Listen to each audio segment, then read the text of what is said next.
3 মিনিটের long video না দিলে কন্টেন্ট মনিটাইজেশন পাওয়া যাবে না, সেই জন্য ভিডিও দিলাম। ভিডিওটা সবাই দেখবেন। মাটির বাটনা যে শুধুমাত্র ভর্তা বানানোর কাজে ব্যবহার হয় এমনটা কিন্তু নয়। মাটির বাটনা দিয়ে কিন্তু বিভিন্ন কাজ করা যায়। এই যে দেখুন, আমি পাঙাশ মাছ আজকে ভুনা করব কুমড়ো বড়ি দিয়ে।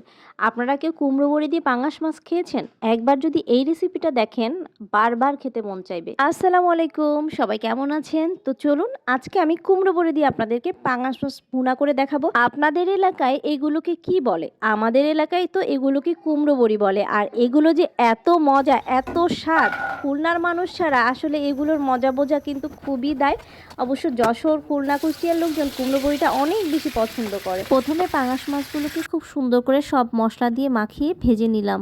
এটা আপনারা কড়া করে একটু ভেজে নেবেন, তাহলে কিন্তু মাছটা অনেক বেশি খেতে মজা হয়।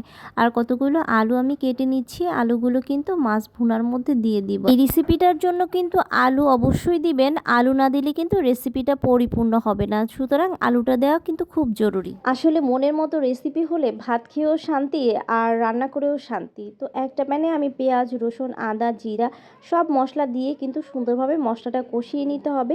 আর খেয়াল রাখবেন মশলাটা যেন ভালোভাবে কষানো হয়। ভালোভাবে মশলা কষানো হয়ে গেলে তার ভিতরে আমি কুমড়ো বড়িগুলো দিয়ে নেব। আর কুমড়ো বড়িগুলো কিন্তু আগে তেলে হালকা আঁচে ভালো করে একটু ভেজে নিতে হবে, লাল লাল করে, তাহলে কিন্তু এগুলো খেতে খুব টেস্ট হবে। সব মশলা দিয়ে কুমড়ো বড়িটা ভালোভাবে একটু কষিয়ে নিয়ে এটার মধ্যে সামান্য একটু পানি দিয়ে এটা কিন্তু সেদ্ধ হওয়ার জন্য রেখে দিব 5 থেকে 7 মিনিট।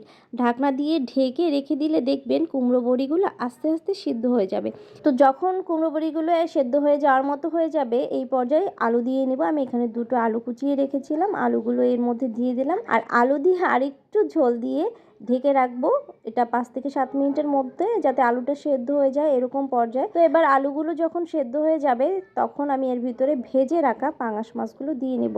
আর মাছগুলো দিয়ে বেশি নাড়াচাড়া করা যাবে না, কারণ নাড়াচাড়া করলে কিন্তু মাছগুলো ভেঙে যাবে। আর সেই জন্য ঢাকনা দিয়ে সুন্দর করে ঢেকে দিলাম। আর এই যে দেখেন এত লোভনীয় লাগছে রান্নাটা। 2-1টা কাঁচামরিচ দিয়ে দিতে পারেন স্বাদ অনুযায়ী। আর আমি এখন কিছু ধনেপাতা এর মধ্যে কুচি কুচি করে কেটে দিয়ে দিব, যাতে খুব টেস্ট হয় খাবারটা। আসলে ধনেপাতা দিলে কিন্তু শীতকালে প্রায় চলে যাচ্ছে, তারপরও ধনেপাতা দিলে খাবারের স্বাদ অনেক অনেক গুণে বেড়ে যায়। তো এই যে আমার পাঙাশ মাছের রেসিপিটা কিন্তু একদমই হয়ে গেল। আপনাদের কার কার ভালো লাগলো একটু জানাবেন। যদি ভালো লাগে এই রেসিপিটা তাহলে বাসায় অবশ্যই ট্রাই করতে পারেন। আর আমাকে সুন্দর সুন্দর কমেন্ট করে উৎসাহিত করবেন যেন আমি এরকম সুন্দর সুন্দর রেসিপি আপনাদের জন্য আরো অনেকগুলা নিয়ে আসতে পারি। তো এই তো ফাইনাল লুক আমি দেখাচ্ছি আপনাদেরকে কেমন হলো আমার রান্নাটা। রান্না করতে কিন্তু ভালো লাগে সবারই। ব্যস্ততার মধ্যে হয়তো অনেক সময় অনেক রান্না মনের মতো করে করা যায় না, কিন্তু যখন মনের মতো একটা সুন্দর পারফেক্ট রান্না করা যায় তখন কিন্তু খুব ভালো লাগে। আর বাসার সবাই ওই রান্নাটা খেয়ে যখন প্রশংসা করে তখন আরো বেশি ভালো লাগে। ভিডিওটা যারা সম্পূর্ণ দেখেছেন সবার কাছে আন্তরিকভাবে কৃতজ্ঞতা জানাই। আর সুন্দর সুন্দর রেসিপি পেতে অবশ্যই কিন্তু আমার সাথে থাকবেন